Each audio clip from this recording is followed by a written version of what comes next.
high. My grays are showing. I was trying to find the one bald spot that's up here, but I couldn't quite find it. They're not bald spots, they're patches where everything has fallen out in one solid patch.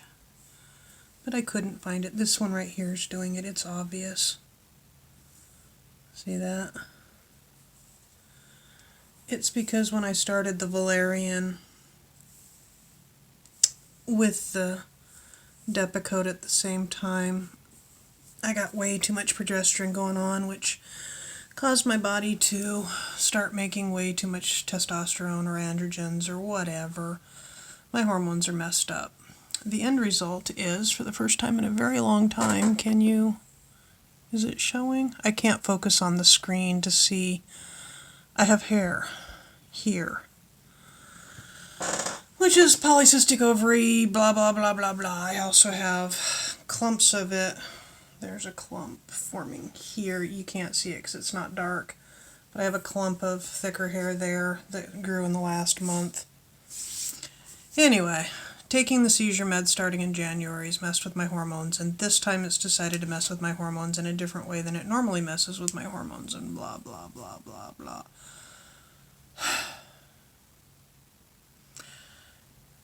It's a balancing game. So one of the things that's been on the list to talk about is the bone marrow. When I was 19, I think it was 19.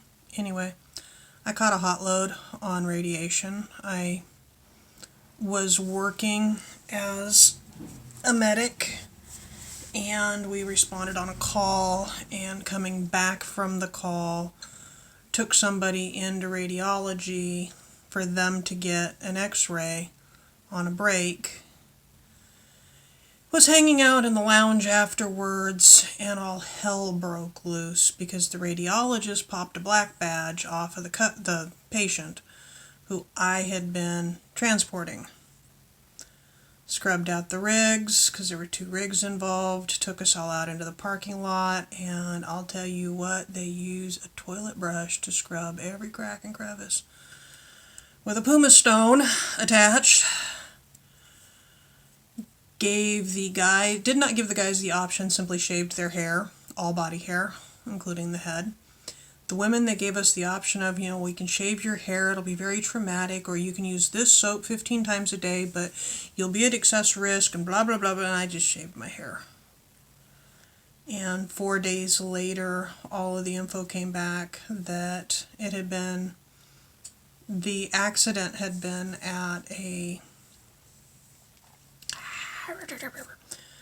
auto place, a wrecking yard, and somehow or another the guy got into something radioactive and everybody got exposed. So that was a black badge. That's what caused the parathyroid goiter.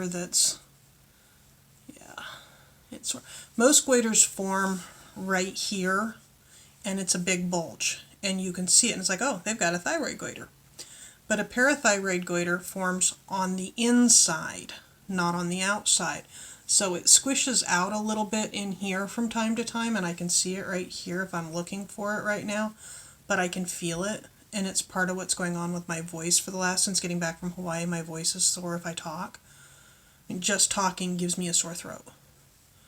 And that's the parathyroid that's messed up. Anyway, had David, moved forward in life. By the time Michael and I were together, David was 2.5-ish, and I was at a point where just hopping off of a curb would break a bone. Literally hopped off the curb and broke my leg. That's how weak my bones were in places, and that's bone lesions. And then 5 years after that, had group health for medical insurance, and went on Tegretol for the seizures. Well, the actual reason I went on Tegretol is because the physician's assistant thought that it was seizures, but the attending thought that it was bipolar manifesting as seizures. So they sent me to a psychologist and to a neurologist and started me on the Tegretol. So I went to the psychologist 3 times, 3 weeks, and she went, "You got a handle on it." I'm like, "Yeah, I know, but they told me to come." And she's like, "Okay, well, let's see what the neurologist has to say." And the neurologist went, "Wow, brain damage and this damage and that damage, and this is all seizures." Regardless, right about that time, every gland I have swelled. And when I say every gland, I mean all the sweat glands. It felt like I had BBs under the skin. I mean, I doubled in size. And my whole face swelled. And the shape of my nose never returned to what it was before. Okay? And my tongue swelled. And everything swelled. And I went in, and the physician's assistant again said, "If I didn't know better, I'd think you had mumps," which is ridiculous because it wasn't the symptoms for mumps. Anyway, it turned out it was a reaction to the Tegretol. And people who have that reaction to the Tegretol almost always have bone marrow death. That's when they started testing. And they found 19 different anemias, and my red blood cells are too small and they're misshapen, and my white blood cells are overly aggressive, and this and that and the other. And then we moved and didn't have insurance. Yeah, right in the middle of that. And pre-existing conditions are not covered. Well, they're covered right now, but they won't be for long. But then they were not covered.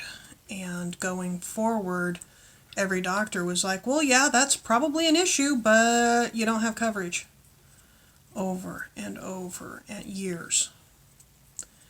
And David went running past me while we were weeding in the garden, and I reached out with my arm, and he snapped my arm in half. That's how weak this bone was here. And yeah. So ever since then, I'm weak and anemic. Was it the Tegretol or was it the radiation? Who knows? Actually, we both know. Anyway, I'm really, really tired right now. I had a pretty good day yesterday. Pretty productive sitting in my chair working. And I'm tired right now because I ate about an hour ago. Himself made enchiladas. Well, he made enchilada casserole. It was really good. So I ate too much. Otherwise known as a serving and a half.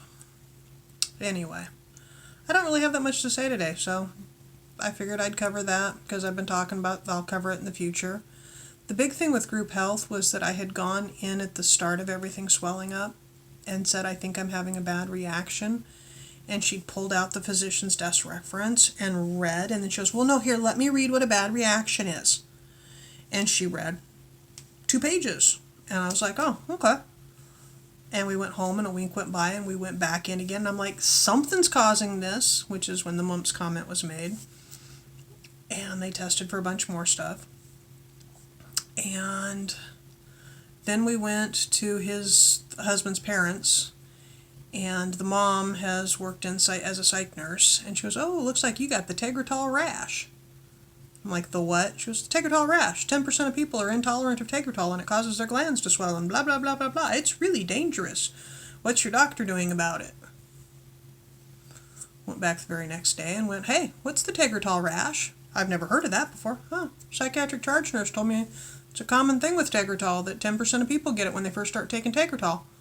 "Oh, well, hold on a minute." And she leaves, and she's out there, and then there's an attending yelling at her out in the hallway, and she's crying, and they're shouting and stomping, and she storms off, and the attending comes in and says, "We're going to take you off the Tegretol, it's not a problem." I'm like, "Obviously it is.